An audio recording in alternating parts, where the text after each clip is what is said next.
आज मैं आप लोगों को पद्य लेसन नंबर 1 साखी का परिचय दे रही हूँ, जिसे आप लोगों ने अप्रैल में पढ़ लिया है और इसका एक्सप्लेनेशन का भी वीडियो में भेजी थी, क्वेश्चन आंसर भेजी थी, शब्दार्थ भी भेजी थी। अब इसी को जूम ऐप पर लाइव पढ़ाया जाएगा 11 तारीख को, तो इसके बारे में थोड़ी सी जानकारी मैं आप लोगों को संक्षिप्त में देना चाहती हूँ। साखी, साखी मतलब होता है साक्षी, गवाह। और इसके कवि कौन है? कबीरदास जी।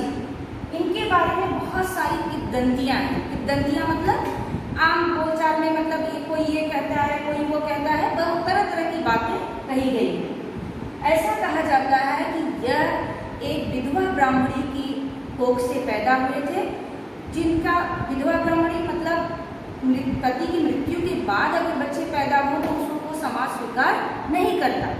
इस डर से उनकी माता ने इनको जो है लहर तारा नामक तालाब में प्रवाहित कर दिया था, फेंकाई थी। और उसी समय वहाँ पर नीरू और नीमा नामक 2 दंपति जुलाहे जो है कपड़े धो रहे थे और उन्होंने इनको पाया, तो इसलिए इनकी माता का नाम जो है नीरू और पिता का नाम नीमा पड़ा।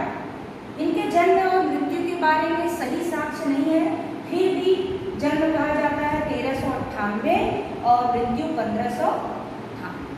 इन्होंने बचपन में ही माता पिता के साथ कार्य करते थे, पढ़ाई लिखाई की नहीं।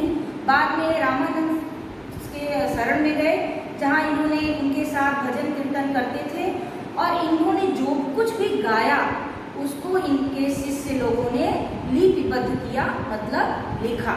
और इनको कहा जाता था सदुक्कड़ी। इनकी भाषा जो है पंचमेल खिचड़ी है, इनको कोई एक भाषा नहीं। ये पंजाब में गए तो पंजाबी, राजस्थान में गए तो राजस्थानी, जहाँ गए वहाँ की भाषा को अपनाया और उसी भाषा में इन्होंने अपनी साखी को गाया है, दोहा को गाया है।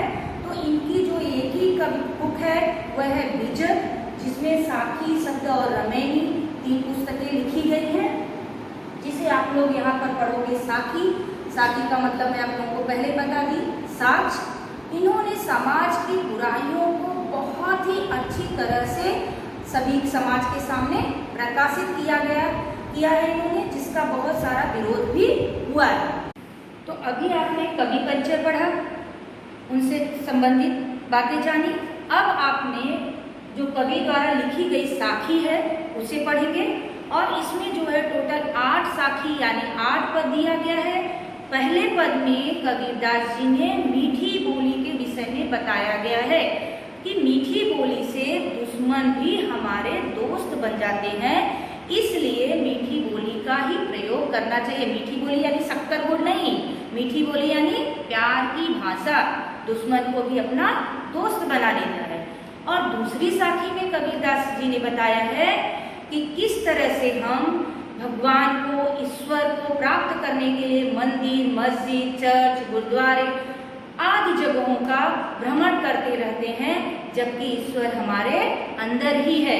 इसलिए एग्जाम्पल के रूप में आप लोगों को बताती हूँ कि किस तरह से जो हिरनी होती है उसकी नाभि में कुंडली बसता है और उसे वो ढूंढती रहती है पूरी जगह, लेकिन उसको पता नहीं चलता कि वह महक उसके अंदर से ही आती है। इसी तरह ईश्वर हमारे अंदर ही है, तो हमें ईश्वर का अपने अंदर ही ढूंढना चाहिए।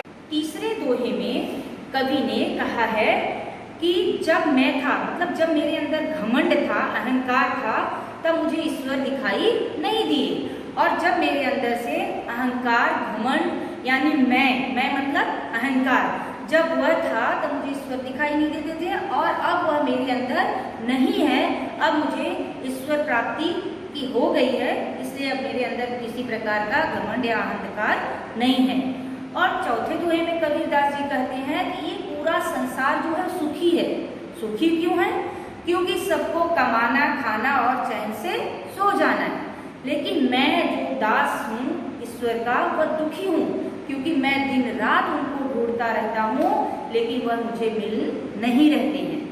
और फिर आगे कबीर ने कहा है कि जो संसार है यह यहाँ पर जब विरह रूपी यानी ईश्वर से दूर रहने का जिसके अंदर रोग लग जाता है यानी सर्प उसके अंदर बस जाता है, तब उसे ईश्वर दिखाई पड़ते तो हैं लेकिन संसार लोग उसे पागल कहते हैं।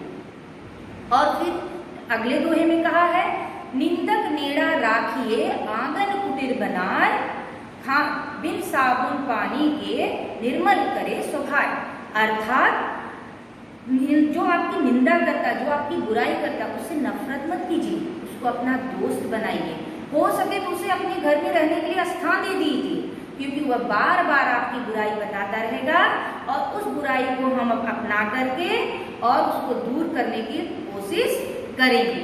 फिर कहते हैं नेक्स्ट अगले दोहे में कबीर जी कि पोथी पढ़ पढ़ जग मुआ पंडित भयानको, ढाई आकर पीव का पढ़े सो पंडित हो।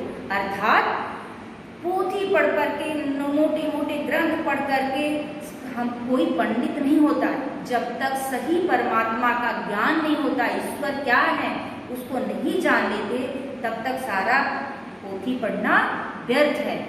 अंत दोहे में कबीरदास जी कहते हैं कि मैंने अपना घर जला लिया। अपना घर जलाना यानी सचमुच का घर में आग नहीं लगा दिया है।